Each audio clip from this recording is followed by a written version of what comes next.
para toda la familia. Puede contener escenas de sexo y violencia. Los menores deben estar en compañía de los padres o un adulto responsable. Contiene sistema closed caption. Este contenido fue financiado con recursos del Ministerio de las TIC.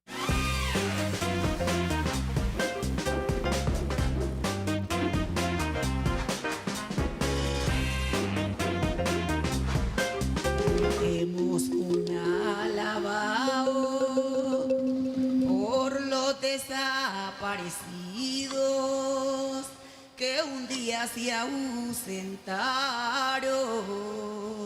No sabemos su destino.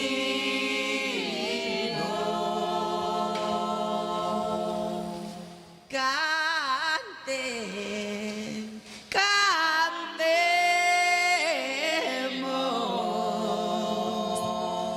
para alumbrar el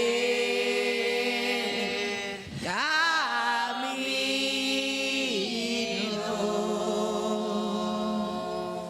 para alumbrar el camino de regreso a sus moradas, o para llegar al cielo, si sus vidas fueron quitadas.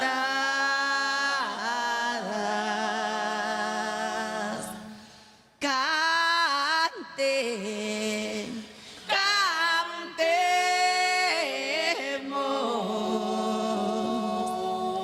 para alumbrar el camino, para calmar el dolor de familiares y amigos, y para sanar la tierra que está herida por sus hijos.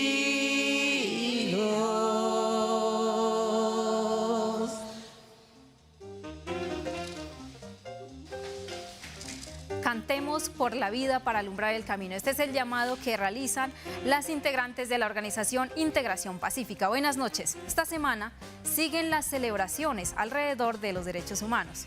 Por eso, el alto comisionado de la ONU para los Derechos Humanos llamó a que recordemos que la Declaración Universal a sus 75 años sigue siendo joven y vigente, porque exige a los estados garantizar la vida y la dignidad de todas las personas. Hoy tenemos invitados muy especiales. Nos encontramos en estudio con Juliet de Rivero, la representante en Colombia del alto comisionado de la ONU para los Derechos Humanos. Buenas noches, Juliet. Buenas noches, Sandra. Muchas gracias y bienvenidos a todos y todas y todes a esta celebración. También nos acompaña el director de Derechos Humanos del Ministerio del Interior, Franklin Castañeda. Bienvenido a Noches de Opinión. Muchas gracias, Sandra. Saludos, Juliet, y por supuesto a quienes nos ven en este momento. Y estamos con Integración Pacífica, que es una organización de defensoras de derechos humanos, buscadoras de sus seres queridos, constructoras de paz y además cantadoras. Ellas vienen del Valle del Cauca, lideradas por Elena Inestrosa. Buenas noches, Elena. Muy buenas noches, muchísimas gracias por esta invitación a Integración Pacífica, que estamos felices también por poner este granito de arena desde el arte para estas búsquedas. Muchas gracias. Muchas gracias, Elena. Y bueno, para enriquecer también este especial, nos acompaña fuera de estudio el ministro de Justicia, Néstor Osuna. Pero bueno, iniciamos entonces esta conversación sobre los derechos humanos en Colombia. Juliet, cuéntenos qué significa la Declaración Universal de Derechos Humanos para el mundo y además cómo se está conmemorando. Claro, estamos celebrando 75 años desde la firma de la Declaración Universal de Derechos Humanos que se firmó en 1948, después de la Segunda Guerra Mundial. Hubo un consenso internacional de reconocer que todas nacemos libres e iguales, con derechos y con dignidad. Y esto fue un reflejo de luchas históricas milenarias de la humanidad, luchas que van desde las luchas de la independencia, luchas contra la esclavitud. Y estamos celebrando las luchas actuales también, como las luchas de las buscadoras de personas desaparecidas acá en Colombia, la fortaleza que ellas tienen y el camino que ellas han estado abriendo para el cumplimiento y la protección de derechos humanos en todo Colombia. Así es, muchas gracias Juliet por esta amable intervención. Y también queremos preguntarle a Elena de la agrupación de cantadoras que además aportan a la búsqueda de las personas dadas por desaparecidas en Colombia. Elena, cuéntanos cómo ha sido esa lucha, esa resistencia para poder transformar ese dolor de las familias, ese dolor de la sociedad en arte. Bueno, yo creo que esta es una lucha que viene desde muchos años y nosotros pues no podemos dejar de seguir luchando porque tenemos muchos desaparecidos y cuando sufrimos el dolor de esa persona que no sabemos dónde está, cuándo llega, cómo es, yo creo que ese es uno de los dolores más profundos, más fuertes que puede tener un ser humano. Entonces, desde el arte estamos aquí haciendo terapias para sanar nuestras emociones también. Así es, muchas gracias. Entonces, bueno, Franklin también, que hoy nos acompaña en esta mesa. Sabemos que toda su vida usted ha sido defensor de los derechos humanos y ahora desde su labor en el Ministerio del Interior, cuéntenos qué representa para la historia y la actualidad del país los defensores de derechos humanos. Bueno, sobre todo en un país como Colombia, ¿no? Un país con un déficit alto en materia de garantía de derechos, debo decir que los defensores representan el centro de la lucha, de la búsqueda por unas garantías plenas y reales de una múltiple cantidad de situaciones o de garantías. En un país en el cual tenemos necesidades básicas insatisfechas, todas ellas relacionadas con derechos humanos, tenemos violencia sociopolítica, tenemos conflicto armado, la lucha de líderes y lideresas sociales, defensores y defensoras de derechos humanos, hacen de alguna forma que sean el centro y el espíritu mismo de los objetivos de la Declaración Universal. En ese sentido, desde el Gobierno Nacional, consideramos que hoy, o mejor, ayer, 10 de diciembre, no solamente se conmemoran esos 75 años. Nosotros le queremos meter otro ingrediente y lo hicimos con toda la campaña que desplegamos el día de ayer. Es el ingrediente del reconocimiento a la labor de miles de personas en Colombia que han marcado los avances de la democracia, los avances de la paz y los avances en la garantía de los derechos. Juliet, podríamos decir que los defensores de derechos humanos, digamos que son unos actores actuales o digamos que hacen parte de esta nueva etapa en Colombia, o digamos desde hace cuánto podríamos indicar que los defensores de derechos humanos han estado apoyando pues precisamente el reconocimiento de esos derechos en el país. Pues yo creo que Colombia es un país muy hermoso, muy diverso, pero tal vez su riqueza más grande es justamente sus lideresas, sus líderes sociales, las defensoras y los defensores de derechos humanos, que desde los territorios siempre han luchado por la paz, han luchado para proteger el medio ambiente, han luchado por la protección de los derechos humanos y tienen una fortaleza, tienen una valentía que son un ejemplo, digamos, para el mundo. Colombia tiene esto de particular e incluso para Naciones Unidas nosotros, caminando al lado de ellos, aprendemos cada día a hacer mejor esta lucha por los derechos humanos. Y teniendo en cuenta que tenemos además unas mujeres del Pacífico, que es uno de los territorios, digamos que más afectados por las violencias, tenemos unas mujeres cantadoras. Entonces, Elena, cuéntanos cómo ha sido esa lucha tuya como defensora de derechos humanos en el territorio, cuál es el respaldo de la comunidad que has logrado.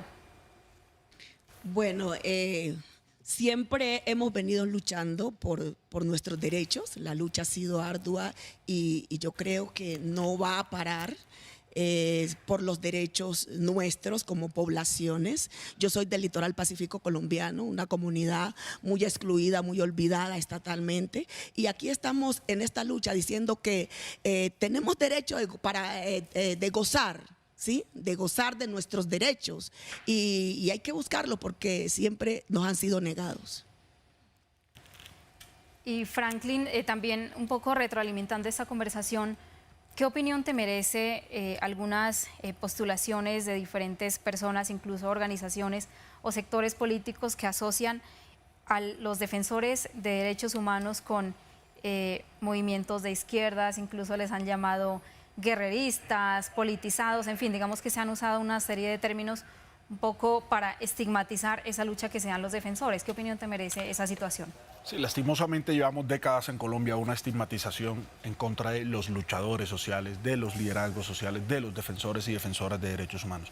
Lastimosamente esos discursos no solamente han estigmatizado, sino que han legitimado ataques contra estas personas, agresiones de todo tipo. homicidios, desapariciones, desplazamientos, persecuciones, exilios, etcétera. Venimos de alguna forma trabajando en torno a que pueda cambiar radicalmente el discurso y la percepción ciudadana sobre el tema. Este es un gobierno, disculpen que lo tenga que señalar así, en donde no existe un solo alto funcionario que haya hecho una declaración contra los defensores. Por el contrario, hoy estamos orgullosos como gobierno de que muchos defensores y defensoras de derechos humanos sean nuestros colegas y estemos desde la institucionalidad intentando llevar a cabo todo aquello que significó nuestras luchas durante décadas. El compromiso institucional nuestro es erradicar la estigmatización. Tenemos un plan de acción sobre el tema. Hemos arrancado con una campaña, Paz sin estigmas. Se llama, con el concurso, por supuesto, de RTBC, con el concurso de la televisión pública, con el concurso de las radios, de las emisoras de paz. Y venimos avanzando intentando vender una idea que es muy clara y concreta. En Colombia podemos vivir y construir desde la diversidad y desde la diferencia. Y no puede haber discursos, y mucho menos de funcionarios y funcionarias públicas, en el sentido de atacar al diferente, atacar a la oposición, de forma tal que se repitan historias que han ensuciado de sangre la historia colombiana. Creo que el gobierno nacional ha venido demostrando con hechos ese empeño en favor de la paz, en favor de integrar a la oposición, llamarla a un acuerdo nacional, en favor de construir desde la diferencia. Y los defensores y defensoras de derechos humanos pueden contar con algo muy claro de parte nuestra, y es la plena garantía y consideración a sus luchas, a sus discursos, a su oposición y a sus requerimientos y reclamos. Así es, Franklin, muchas gracias. Yulet, ya que tenemos su grata presencia y demás, creo que eres una de las mujeres más representativas en el mundo de los derechos humanos, no solo para Colombia, sino en otros países. Entonces, vale la pena preguntarnos cuál es digamos que el hito en la defensa de los derechos humanos de las mujeres. Hacíamos una reflexión anterior fuera del estudio, decíamos, las mujeres antes no podríamos estar ni en un estudio ni hablando en público. ¿Qué opinión te merece esos cambios en nuestra situación? Así es, estábamos hablando de los logros de 75 años de la firma de la Declaración Universal de Derechos Humanos, y tal vez uno de los logros más grandes ha sido el respeto de los derechos de las mujeres y esa lucha por la igualdad de las mujeres. Hace 75 años tú y yo no podríamos votar seguramente en nuestros países respectivos, y han sido luchas que las mujeres han llevado, ¿no? Y que seguimos llevando, por ejemplo, por salarios iguales a los hombres. Pero el hecho que ahora pues una mujer indígena presentadora esté acá es parte del éxito de esas luchas que hemos llevado las mujeres desde todas nuestras diversidades, por ocupar los espacios públicos y por dar a conocer nuestra opinión y nuestra forma de ver el mundo y nuestras luchas también. Entonces yo creo que eso es algo que podemos celebrar hoy, que se están cumpliendo y que estamos celebrando en este programa el 75 aniversario de la firma de esta Declaración Universal. Y ya que en Noches de Opinión se conectan muchas mujeres en todo el territorio nacional, uno podría pensar, y muy seguramente desde el hogar pensarán, bueno, derechos humanos suena como un concepto abstracto, como que está por allá escrito en un papel, pero de pronto, ¿cómo se materializa esto en nuestras vidas? ¿Cómo materializar el concepto de derechos humanos para los territorios en Colombia? Yo creo que es respetar y reconocer que todos hemos nacido libres, todos somos libres y además todos nacemos con derechos por el simple hecho de ser humanos. Y hay que reconocer esa igualdad, luchar por esa igualdad y reconocer que todos merecemos ese trato digno a pesar de nuestras diferencias, con todas nuestras diversidades, que eso en realidad es algo que enriquece nuestras sociedades y nuestras luchas, y que solo juntas vamos a lograr progresar como una humanidad donde se reconoce esa igualdad y esa libertad de cada una de nosotras. Así es, y como estamos hablando de libertades e igualdades, ahora desde tu labor como desde el Ministerio del Interior, Franklin, ¿qué acciones han adelantado, protocolos, estrategias para proteger a los defensores de derechos humanos? Mira, son varias, algunas de ellas en trámite. Lo primero que quiero señalar es, encontramos un país con múltiples políticas, bastante difusas. 39 comisiones nacionales que miran temas de prevención y protección a defensores y comunidades, 199 comisiones territoriales, hablamos de 238 espacios sobre el tema. Encontramos gobiernos que de alguna forma se nos puede ir la vida en reuniones. Y hemos avanzado bajo la orientación del señor presidente en un proceso de racionalizar esta política. Lo consignamos en el artículo 109 del Plan Nacional de Desarrollo. Estamos concertando con los defensores y defensoras de derechos humanos lo que sería la nueva política de derechos humanos para la paz total. Esto debe llevar consigo reforma al modelo de protección que actualmente tenemos, porque comprendemos que es un modelo de protección que, si bien salva vidas a diario, no llega a los territorios más olvidados y más alejados del país. Viene, por supuesto, con la integración no solo de un enfoque de género, sino que queremos integrar un enfoque feminista a la política de derechos humanos. Lo hemos trabajado de esa forma con las plataformas de mujeres, a quienes le hemos solicitado su ayuda y respaldo.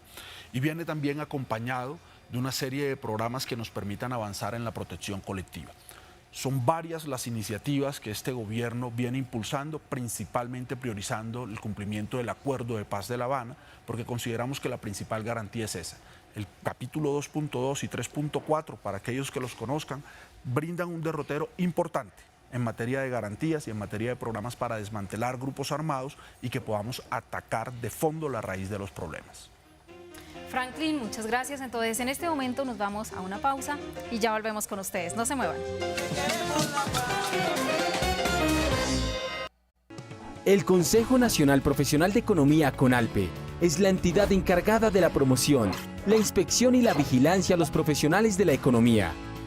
Apoyamos y promovemos nuestra profesión por medio de orientación profesional, siempre con énfasis en el ejercicio ético de la misma. El fomento a la calidad de la formación de los economistas.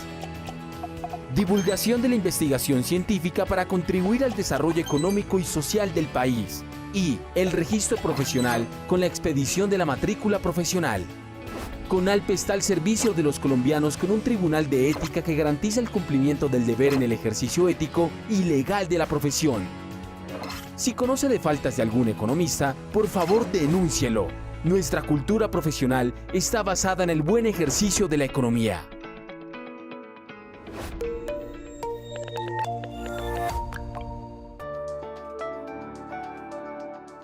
Lo que ves es un sembrado lleno de vida y oportunidades, un ecosistema del que flora, fauna y muchos seres humanos dependen. Juntos podemos cambiar la historia y lograr que representen crecimiento para nuestra tierra. Por eso la nueva política de drogas busca conservar el medio ambiente, generar desarrollo sostenible, proteger la vida de campesinos, indígenas y afros, cuidar la salud pública y desmantelar las redes ilegales de los narcotraficantes. Sembrando vida, desterramos el narcotráfico. Ministerio de Justicia. Cuando cambiamos, todo se transforma. Colombia, potencia de la vida. Logo de la Comisión de Regulación de Comunicaciones.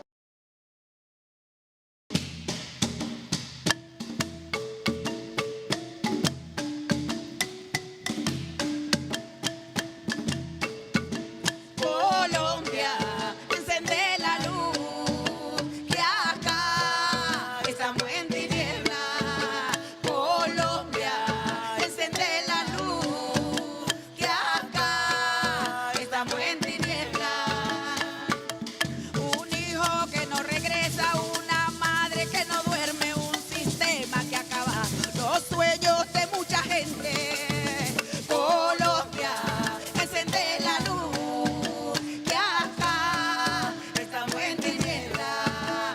Colombia, encende la luz, que acá estamos en tiniebla. Se oculta la luz, se le oculta la luz, se le niega la posibilidad de vivir a todo aquel que se le construye un muro en la salud. Se le oculta la luz, se le niega la posibilidad de ascender a todo aquel que se le construye un muro en la educación. Se le oculta la luz, se le niega la posibilidad de vivir dignamente a todo aquel que no se le permita ceder a tener un empleo digno. Colombia, eres un pedazo de tierra pluriétnico y multicultural, tan desigual como el pensamiento, tan excluyente como el día y la noche. Colombia, eres tierra de todos, pero hasta hoy Colombia, hasta hoy no ha sido para todos. Colombia, encende la luz, que acá estamos en tiniebla. Colombia, encende la luz, que acá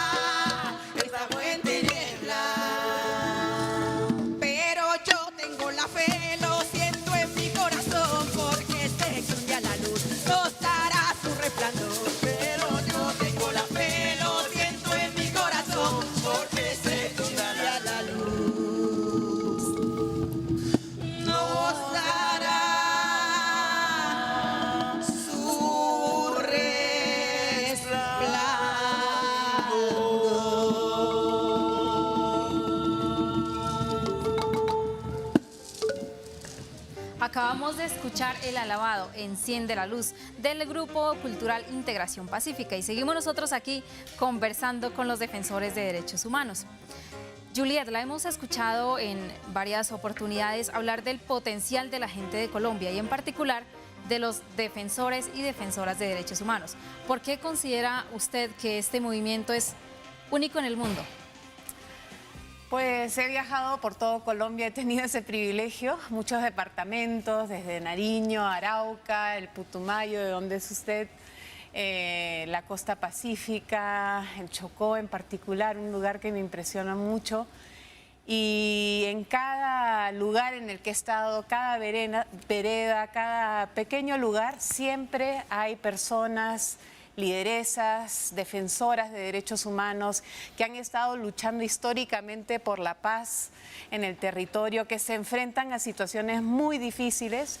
Yo creo que los grupos armados en Colombia saben que digamos, el desafío más grande para ellos son esas organizaciones sociales tan fuertes que defienden el territorio y que no dejan destruir el tejido social de las comunidades, los pueblos indígenas, sus formas de resistencia. Tal vez es la diversidad que tiene Colombia, esa riqueza, esa diversidad cultural y esos liderazgos tan diversos, ¿no? La comunidad LGBTIQ+, también, siempre con propuestas innovadoras que hacen vanguardia en temas de derechos humanos. Las sentencias del sistema de justicia de Colombia son únicas en el mundo y son ejemplo para el mundo. Su sistema de justicia transicional es innovador. Entonces, Colombia es un lugar que tiene una cultura, digamos, de la defensa de los derechos humanos, pero desde los territorios y desde las experiencias de la diversidad de su gente. Y yo creo que tal vez es eso lo que tiene de particular Colombia y el hecho que es un movimiento tan extenso. Yo cada vez que me reúno con un grupo de defensoras de derechos humanos o de defensores, siempre hay alguien nuevo, siempre hay varias personas nuevas, con nuevos aportes. Todas las veces, llevo acá 3 años y sigo conociendo más y más defensoras. En otros países, pues uno conoce las 20 personas y de ahí no crece más el movimiento. Entonces, Naciones Unidas hace un trabajo de generar, digamos, procesos, pero en Colombia no, nosotros no necesitamos hacer ese trabajo, eso existe acá en Colombia y más bien nosotros aprendemos. Yo le he dicho al Alto Comisionado de Derechos Humanos en Ginebra que nosotros como ONU Derechos Humanos le aportamos mucho a Colombia, pero que Colombia nos aporta cada día a nosotros porque cada día nos enseña esa defensa de derechos humanos en contextos muy difíciles, ¿no? Y luchas contra la desigualdad, luchas innovadoras por proteger el medio ambiente es muy inspirador. Para mí un privilegio pues trabajar acá en Colombia. Sí. Excelente, muchas gracias. Franklin, usted adelanta el proceso de la Comisión Nacional de Garantías de Seguridad que nació de los acuerdos de La Habana. Cuéntenos cómo se adelanta este proceso en el territorio y además para qué le sirve a los defensores de derechos humanos, Franklin. Bueno, la Comisión Nacional de Garantías de Seguridad surge precisamente del Acuerdo de Paz. Una anécdota muy rápida, el Acuerdo de Paz de La Habana se tejió bajo un principio, ¿no? Y era el principio de que nada estaba acordado hasta que todo estuviese acordado.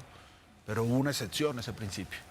Y fue precisamente el capítulo 3.4 del Acuerdo de Paz. Y es crear todo un sistema de seguridad para garantizar la vida de líderes, lideresas, defensores, defensoras de derechos humanos y los firmantes del Acuerdo de Paz. Las partes llegaron al acuerdo de, en mediados del 2016, poner o darle un impulso fundamental a esta comisión y a ese capítulo que contenía una serie de reformas para garantizar seguridad, precisamente previendo que no ocurriera lo que existiese hoy. Lastimosamente, cuando iniciamos ese trabajo, en ese entonces yo era delegado de las plataformas de derechos humanos, y cuando iniciamos ese trabajo se ve truncado por el plebiscito. El plebiscito, de alguna forma, en su resultado, marca un antes y un después de lo que era el ambiente general en torno al Acuerdo de Paz, y posteriormente hizo que fuese muy difícil concretar cosas. Entonces pasamos buena parte del 2017 o buena parte del 2018, todo el 2017 y una partecita del 2016 intentando impulsar una política pública para desmantelar a los grupos que atentan contra los líderes y lideresas sociales. Luego tuvimos los 4 años con el gobierno de Duque, en el cual no pudimos avanzar. Y finalmente, desde el 2 de octubre del 2022, que instalamos ya en este gobierno la comisión, hasta el 29 de septiembre del 2023, logramos algo que no se había logrado antes, y es hoy Colombia cuenta con una política para desmantelar estos grupos. Y es una política de consenso, es una política construida entre sociedad civil, gobierno nacional y entre del Estado, Fiscalía, la Defensoría del Pueblo y la Procuraduría. ¿En qué estado está esa política hoy? Esa política, que ya fue sancionada por el presidente, está en este momento en la adecuación territorial y en la discusión del presupuesto. Porque Colombia es un país de políticas, tenemos muchas, pero el asunto acá es cómo tomar esa letra y llevarla a la realidad. Y para eso tenemos que dar discusiones que son técnicas y que pasan por el presupuesto. La aspiración que nosotros tenemos, no solo desde el Ministerio del Interior, sino desde el conjunto del gobierno, por qué no decirlo desde el Estado, en su conjunto, es que esta política comience a rendir frutos a partir de enero del próximo año, a partir de las apropiaciones presupuestales que nos obligan a cada uno de nosotros. ¿Y qué es? Muy rápidamente, lo que estamos intentando hacer es llevar a cabo una política que permita desmantelar a los grupos desde su raíz, atacar sus finanzas, atacar sus relaciones internacionales, atacar lo que nunca se ha atacado ni judicialmente, ni militar, ni a partir de la inteligencia en Colombia. Y es a quienes están atrás, a quienes están arriba, a quienes seguramente están en Bogotá disfrutando riquezas que producen actores armados en territorios poniendo a padecer al pueblo colombiano.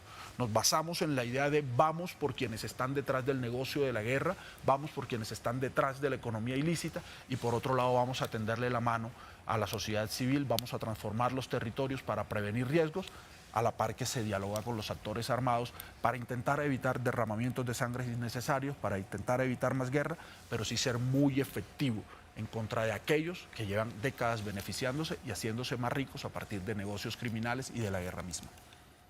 Muchas gracias, Franklin. Entonces tenemos anuncios muy importantes desde enero del 2024, el fortalecimiento de la paz en los territorios.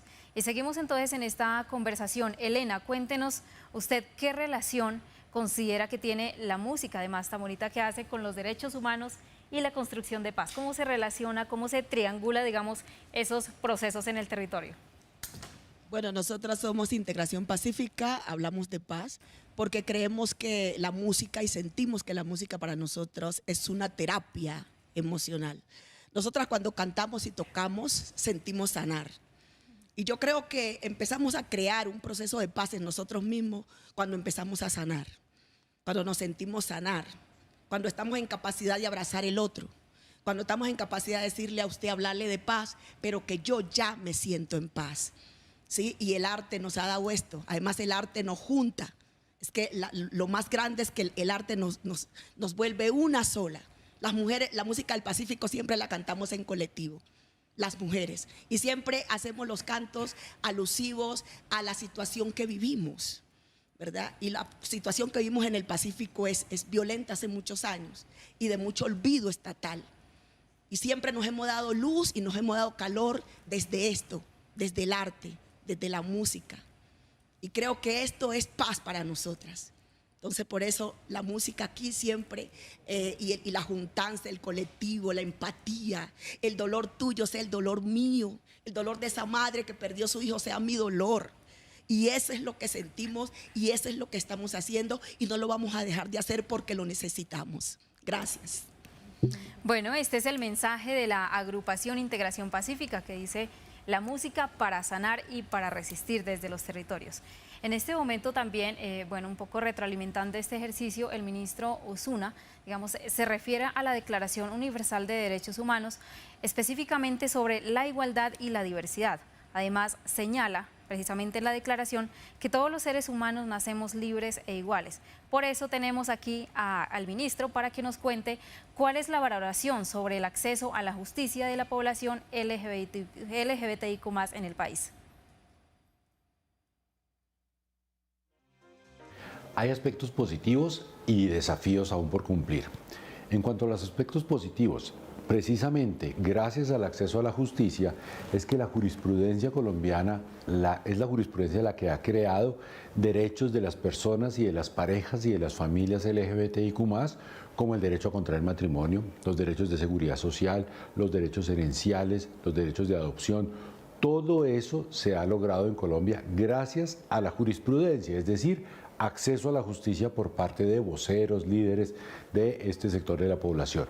Pero también, por otra parte, ya no en las grandes definiciones jurisprudenciales, sino en el acceso a la justicia de personas que padecen persecuciones, que padecen acoso, que padecen estigmatización y discriminación y víctimas de violencia sexual de la población LGBTIQ+. Por supuesto que todavía tenemos enormes dificultades para un mejor acceso a la justicia y una justicia más sensible a ese enfoque diferencial que requiere esta población para la cabal protección de sus derechos. Bueno, Juliet, ya que tenemos aquí su grata presencia, cuéntanos desde tu ejercicio, también como defensora de derechos humanos en Colombia y en otros países, ¿cuál crees que es el mayor reto, los mayores retos para la implementación de estos derechos? ¿Qué nos hace falta? Pues hay varios retos todavía, ¿no? Realmente todavía hay muchas luchas que están en proceso y yo creo que el primero tal vez sería la desigualdad. Porque la desigualdad significa que muchas personas no acceden a sus derechos de manera equitativa, que no tienen las mismas oportunidades, y eso lo vemos en Colombia. La desigualdad es el trasfondo del conflicto armado, el hecho de que ciertos pueblos o ciertas comunidades no puedan gozar de su derecho a la salud de la misma manera que otras partes de la población colombiana, o que no accedan a la educación de la misma forma, o que no tengan las mismas garantías, que no puedan estar en seguridad en sus casas, es una muestra de esa desigualdad y ese trato diferente que han recibido territorios históricamente y pueblos históricamente en Colombia. Entonces yo creo que la desigualdad es uno de esos grandes desafíos. Otro es la discriminación. La discriminación y el racismo, porque todavía demora mucho extirpar el racismo de sociedades que han sido racialmente clasistas y que han excluido a ciertas poblaciones o a ciertas personas de un sistema de privilegios. Y esos son sistemas de poder que a través de las luchas uno va desmontando para llegar a una igualdad y a valorar la diversidad y la riqueza que es esa diversidad. Pero yo creo que en Colombia todavía está el desafío del racismo y lo hemos visto incluso contra la vicepresidenta en muchos actos, y creo que eso es algo que Colombia está transitando y que todavía son luchas que hay que dar muy importantes en este país. Y por último, tal vez para cerrar, sería todo lo que tiene que ver con la protección del medio ambiente y también de la protección de quienes tratan de proteger el medio ambiente. Hemos visto que muchas de las personas defensoras de derechos humanos que sufren amenazas, que han sido asesinadas en el país o que están siendo hostigadas, son personas que están tratando de defender el medio ambiente, proteger el agua, proteger el territorio del extractivismo, de diferentes actividades de grupos que explotan el territorio. Entonces, creo que ese también es un gran desafío para el futuro. Así es, Juliet, muchas gracias. Franklin, ¿cuál considera usted también que es una de esas tareas que hace falta fortalecer o incluso iniciar para proteger a esos defensores de derechos humanos que hacen parte de colectividades como pueblos étnicos, como campesinos, que de alguna manera se han visto en los últimos tiempos específicamente estigmatizados, ¿sí? Se los ha señalado, se los ha perseguido. Entonces, ¿qué hace falta para proteger a esas colectividades? Bueno, varias cosas, ¿no? Tenemos un enorme reto acá, que es garantizar la vida y las libertades de la oposición, de los movimientos sociales y en particular de ciertos sectores sociales que hoy son más agredidos en Colombia. Movimiento indígena, movimiento afrodescendiente, el movimiento LGBTIQ+, las defensoras de derechos humanos, los y las campesinas, claramente terminan abanderando una triste cifra, la cifra de las agresiones contra defensores y defensoras de derechos humanos. Y ahí tenemos varios retos para lo que nos queda de gobierno. Necesitamos transformar el modelo de protección. Necesitamos un modelo de protección menos reactivo, un modelo de protección más preventivo y un modelo de protección que aterrice en los territorios donde más se necesita. Pero ese modelo de protección debe anclarse a una realidad, y es la transformación de fondo de la economía en estos territorios. Si como gobierno no podemos avanzar en transformar de fondo lo que ocurre en los territorios apartados en Colombia, lastimosamente, en el mejor de los casos, habremos ganado una batalla contra la guerra actual, pero la guerra en Colombia va a continuar.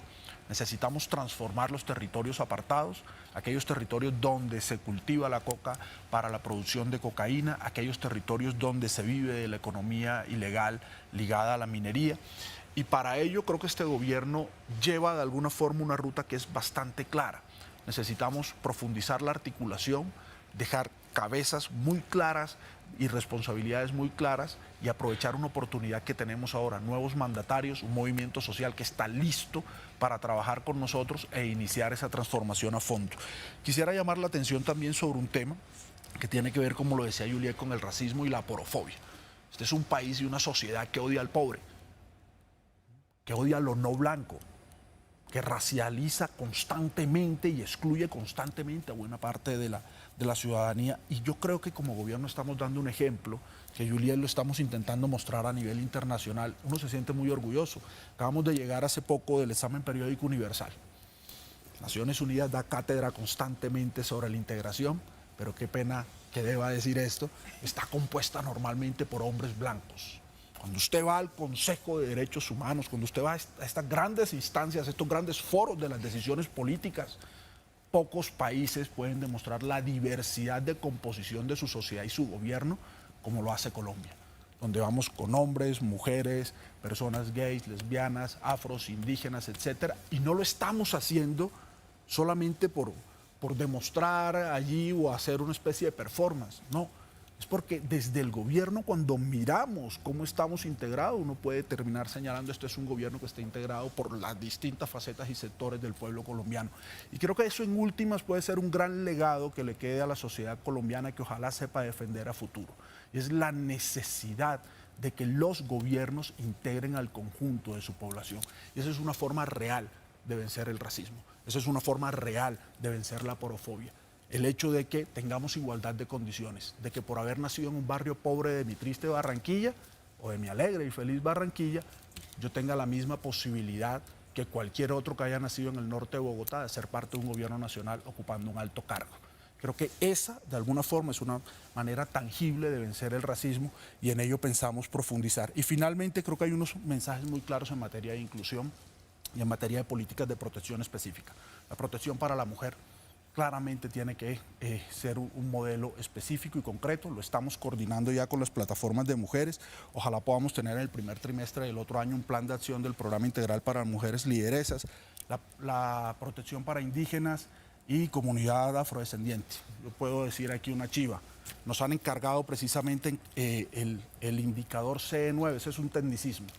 Miren, la creación de un programa de fortalecimiento a los saberes ancestrales para la protección y autoprotección de los pueblos indígenas y afrodescendientes.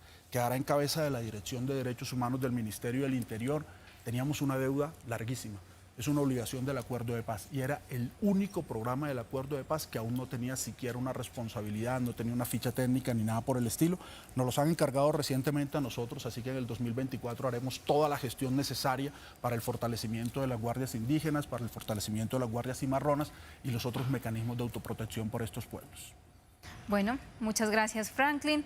Pues aún tenemos mucho por conversar, pero en este momento vamos a una breve pausa y a todos los televidentes los invitamos a que nos dejen sus opiniones usando el hashtag Noches de Opinión. Ya nos vemos.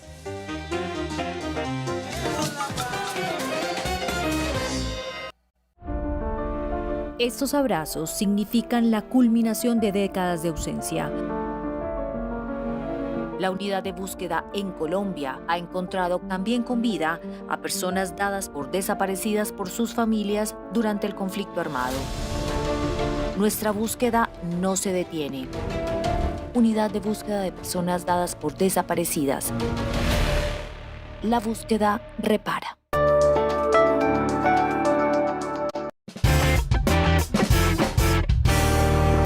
Rocco, tenemos una conversación pendiente. Mira, eres un pitbull y apenas salgamos nos van a estigmatizar. Que eres un perro violento, que fuiste criado para peleas. Te voy a ser muy honesta, afuera pueden pasar cosas como morder un niño, morder un vecino, puedes morder otro perro de otra raza. Los perros de manejo especial como tú merecen más amor y contención. Y ahí es donde yo te prometo cuidarte. Vamos a salir con bozal y correa siempre. Bozal y correa. Colombia, potencia de la vida.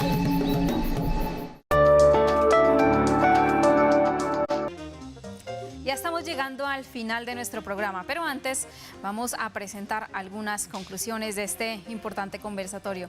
Juliet, desde su experiencia en estos 75 años de la Declaración Universal de los Derechos Humanos, cuéntenos cuáles han sido los principales avances en materia.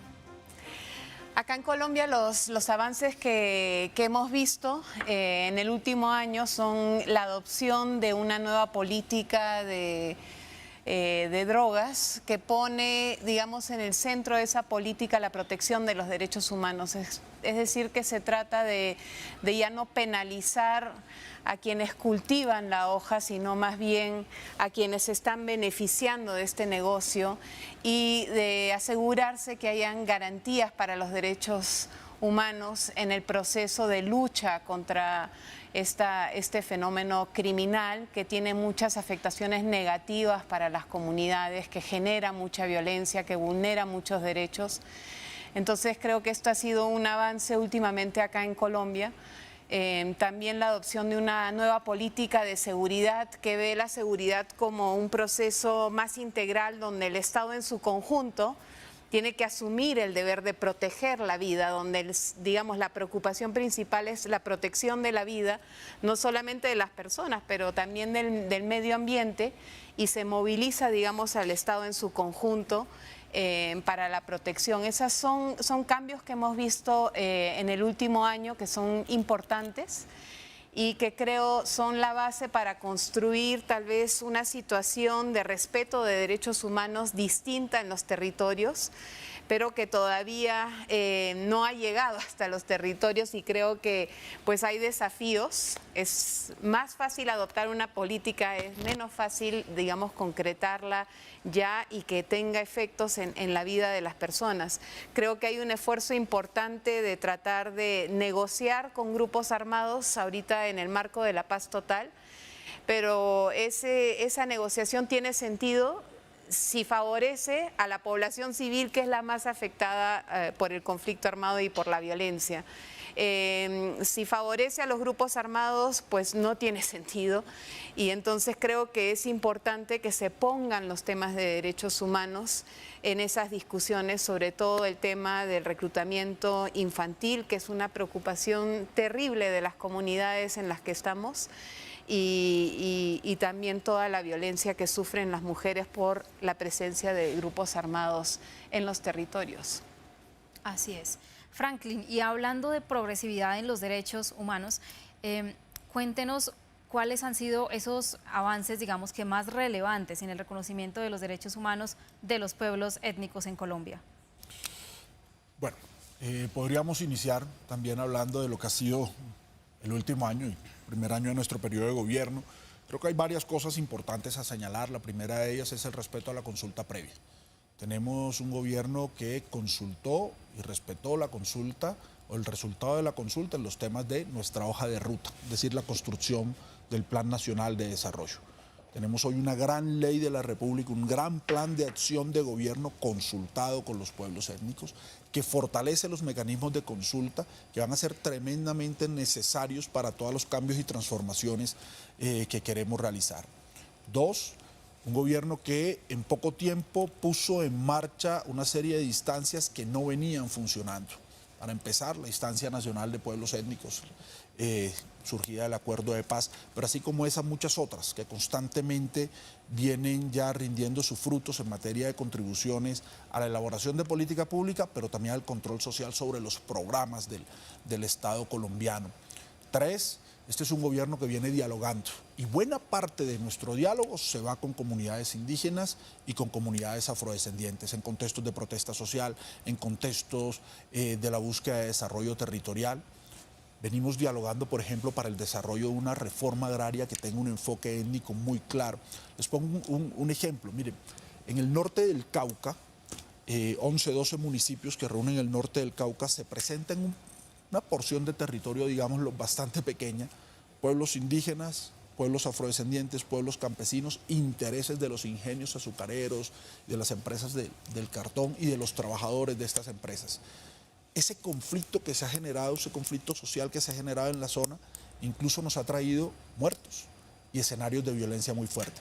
Y gracias a un escenario de diálogo con todos los sectores, con intereses contrapuestos todos, pero dialogando en una mesa, llevamos ya más de 8 meses sin mayores escenarios de violencia, sin consecuencias letales en cuando se han presentado diferencias, y vamos avanzando en un escenario en el cual podamos a través de esta mesa entregar tierras, entregar proyectos productivos, transformar el norte del Cauca y vender un mensaje muy claro. Y es que todos los sectores ahí sentados caben en un mismo territorio y pueden convivir en paz, con garantías y con posibilidades de desarrollo. En ese sentido, creo que uno de los principales legados que este gobierno dejará una vez ya nos vayamos en 2 años y medio es precisamente que el diálogo es la ruta efectiva para la resolución de problemas, y que de ese diálogo se debe, o mejor, en ese diálogo debemos incluir claramente a los pueblos étnicos, a los pueblos indígenas, pueblos afrodescendientes, y creo que esa es una ruta que va avanzando en Colombia y esperamos dejar totalmente fortalecida. Así es, Franklin.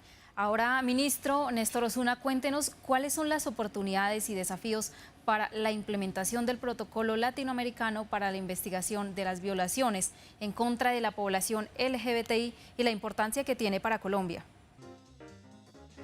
La jurisprudencia del sistema interamericano ha sido bien importante en la reivindicación y en la protección de derechos de la población LGBTI. Por lo tanto, un protocolo latinoamericano siempre será un buen instrumento de protección.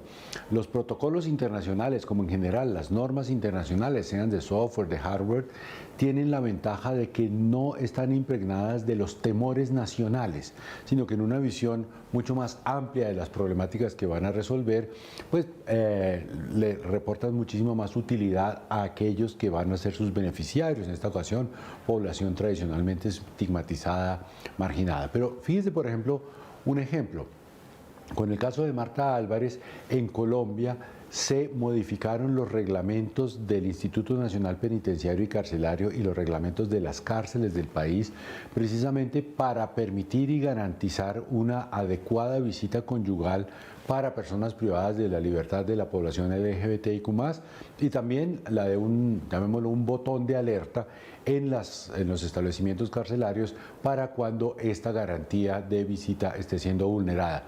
Probablemente eso no hubiera ocurrido si no hubiera sido por esa sentencia de la Corte Interamericana. Así que un protocolo latinoamericano, ya no solo con esta problemática, sino que recoja todos los problemas de acceso a la justicia y de violación de derechos y de violencias que padece la población LGBTIQ+, y que haga recomendaciones sobre la mejor forma de abordar un enfoque diferencial al respecto, será enormemente bienvenido por todos los países de América Latina.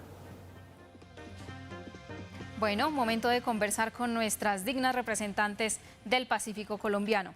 Elena, cuéntenos desde su ejercicio y ese proceso que desarrollan en el territorio, ¿cómo ustedes están aportando a la búsqueda de personas desaparecidas? Los televidentes estamos ansiosos de conocer ese proceso que ustedes realizan allá. Bueno, nosotras por ser mujeres nacidas y criadas en el Pacífico colombiano, y sabemos que hemos vivido siempre muy excluida y olvidada por el Estado, nos han tocado crear estrategias para la vida. Y una de esas estrategias es el comadreo.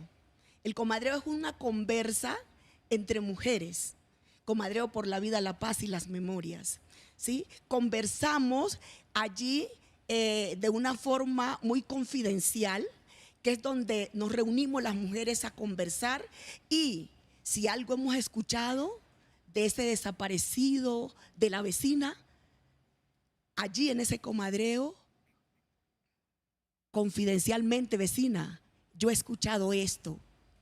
Yo creo que esto está pasando así y así, ¿sí?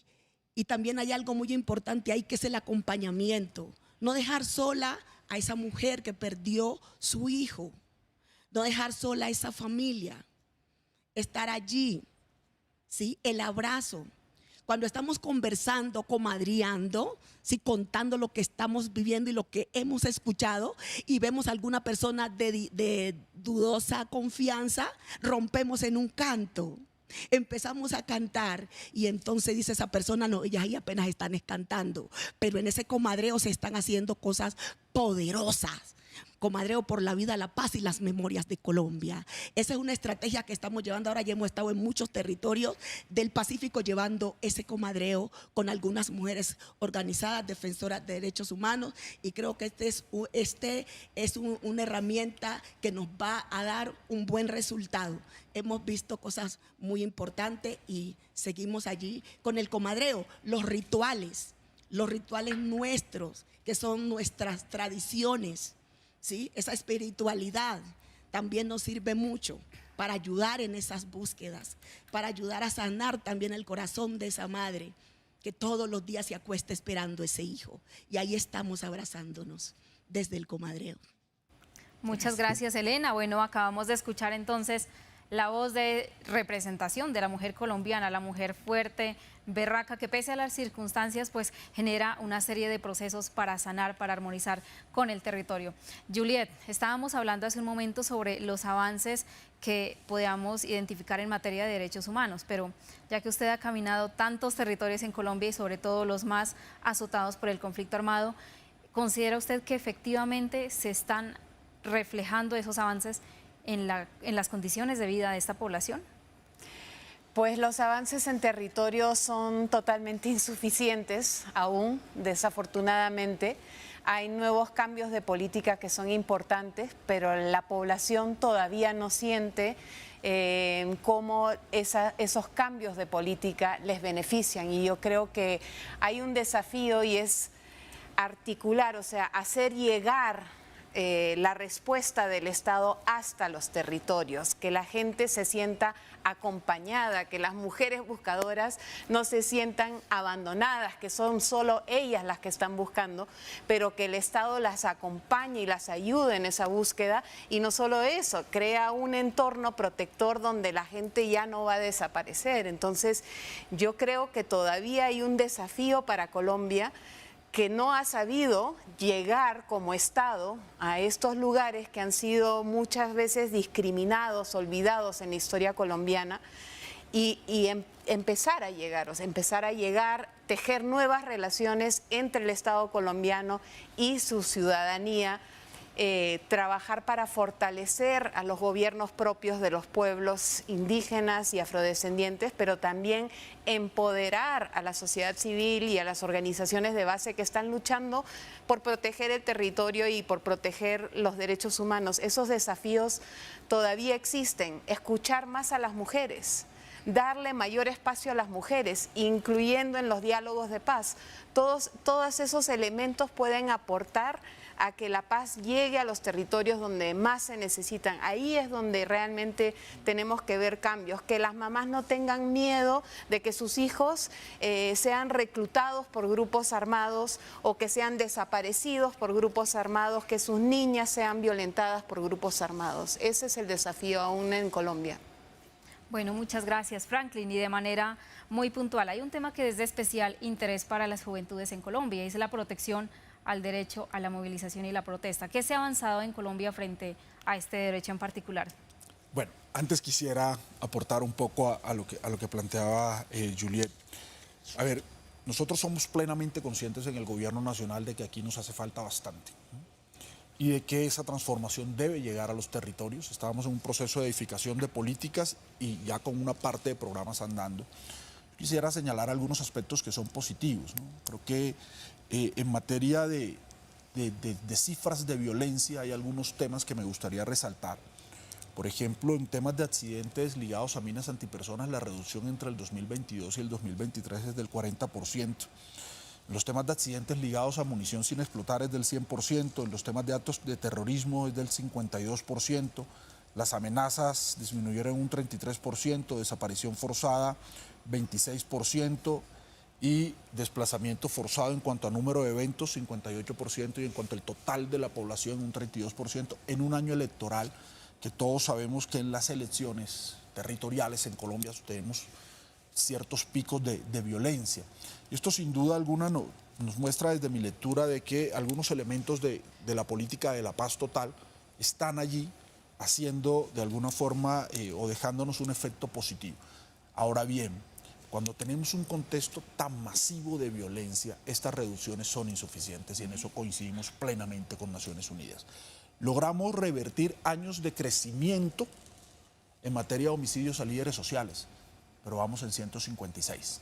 Por supuesto es totalmente intolerable e inaceptable y nosotros compartimos la indignación ciudadana, las recomendaciones de la comunidad internacional sobre el tema y la conciencia que hay de que hay temas acá donde necesitamos claramente un mejor aterrizaje en el territorio y una mayor transformación a pesar de que hay ya reducciones significativas. Y sobre los temas ya ligados a la protesta social, yo creo que es uno de los logros más importantes de este gobierno hasta el momento. Nosotros heredamos una situación complejísima. Nosotros heredamos una situación en la cual la policía en Colombia, o las fuerzas del orden en general en Colombia, podrían estar vinculadas en eventuales usos de la fuerza que ocasionaron el homicidio de más de 80 personas en un año. Más de 90 pérdidas oculares de los muchachos de la primera línea tan estigmatizados y perseguidos en el país.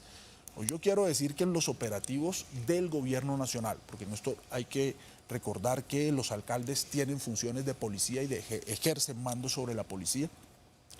Este es un gobierno que ha tratado de forma dialógica la protesta. Este es un gobierno que solo ha usado la fuerza en 2 oportunidades, en temas muy concretos. Y ello ha tenido de alguna forma una consecuencia que está allí a la vista de todos, y es la reducción ostensible que tenemos hoy en materia de violencia institucional contra personas que se manifestaban. Y para el otro año, 3 cosas muy concretas. Ojalá el Congreso de la República le dé trámite al proyecto de ley de garantías a la protesta social, que está cursando ya en el Congreso. 2, vamos hacia un sistema nacional de convivencia. 1.300 personas estarán en los territorios de Colombia dialogando para evitar el uso de la fuerza. Y 3, gobernadores y alcaldes de ciudades capitales trabajarán en conjunto con mi dirección para el establecimiento de protocolos territoriales para la garantía de la protesta social. Bueno, agradecemos entonces a nuestros invitados por acompañarnos el día de hoy y a nuestra audiencia, gracias por conectarse con Noches de Opinión. Recuerden, la protección de los derechos humanos es responsabilidad de todos. Los invitamos y los dejamos con la interpretación del Grupo Pacífico con su canto Trato por la Vida. Hasta pronto.